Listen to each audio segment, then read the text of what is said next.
আজকে একটা ভয়াবহ কাজ শুরু হয়েছে, যেটা হচ্ছে সংবাদপত্রের উপরে আঘাত, স্বাধীন মতামত প্রকাশের ক্ষেত্রে আঘাত, যার জন্য আমরা সব সময় সংগ্রাম করেছি, লড়াই করেছি। আমাদের দেশের খালেদা জিয়া তিনি প্রথম এই দশকে আসার পরে, 2001 সালে আসার পরে তিনি সংবাদপত্রকে সম্পূর্ণ মুক্ত করেছিলেন। সেদিন আমাকে বণিক বার্তার সম্পাদক তিনি আমাকে বলছিলেন যে আপনারা এই বিষয়টা জোরে বলেন না কেন, যে সংবাদপত্রের স্বাধীনতা সবচেয়ে বেশি ভোগ করেছে খালেদা জিয়ার সময়, বিএনপির সময়। এটা হচ্ছে বাস্তবতা। আজকে যখন আমরা দেখছি কিছু সংখ্যক হটকারী, কিছু সংখ্যক উস্কানিদাতা তারা বিভিন্নভাবে এই সংবাদপত্রের স্বাধীনতাকে বিঘ্নিত করবার চেষ্টা করছেন, ধ্বংস করার চেষ্টা করছেন, যেটা কোনো মতেই কোনো সচেতন মানুষের, দেশপ্রেমিক মানুষের মেনে নেওয়া উচিত নয়।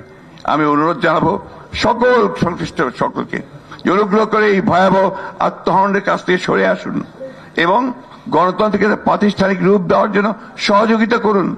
আজকে যে সমস্ত আমাদের কোমলমতি বালকেরা, ছাত্ররা, তারা যে সমস্ত কাজ করছে, এখান থেকে বেরিয়ে আসতে হবে, ধৈর্য ধরতে হবে। এইটা একটা অন্তর্বর্তীকালীন সরকার, এই সরকারের পক্ষে সবকিছু একসাথে করে ফেলা সম্ভব নয়।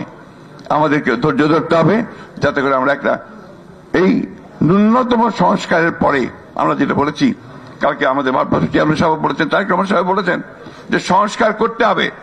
আমরা সংস্কার বিরোধী নই, এবং সংস্কার করেই আমরা নির্বাচনে যেতে চাই। কেন নির্বাচনে যেতে চাই এর কথা আমি বারবার করে বলেছি। নির্বাচন ছাড়া এই ধরনের সমস্যার সমাধান করা সম্ভব নয়, এই ধরনের চ্যালেঞ্জকে মোকাবেলা করা সম্ভব নয়। আজকে একমাত্র নির্বাচিত সরকারই পারবে সমস্ত সমস্যাগুলো সমাধান করতে।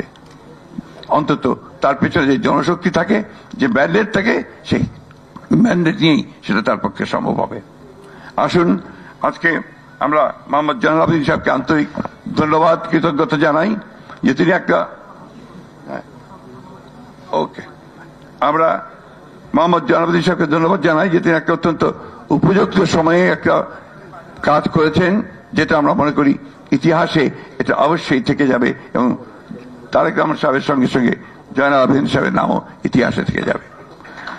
আমি খুব চেষ্টা হয়েছে জিয়া রহমানের নাম মুছে ফেলার, খালেদা জিয়ার নাম মুছে ফেলার, তারেক রহমানকে চিহ্নিত করার যে তারেক রহমান হচ্ছে খারাপ মানুষদের মধ্যে একজন, কিন্তু পেরেছে কি?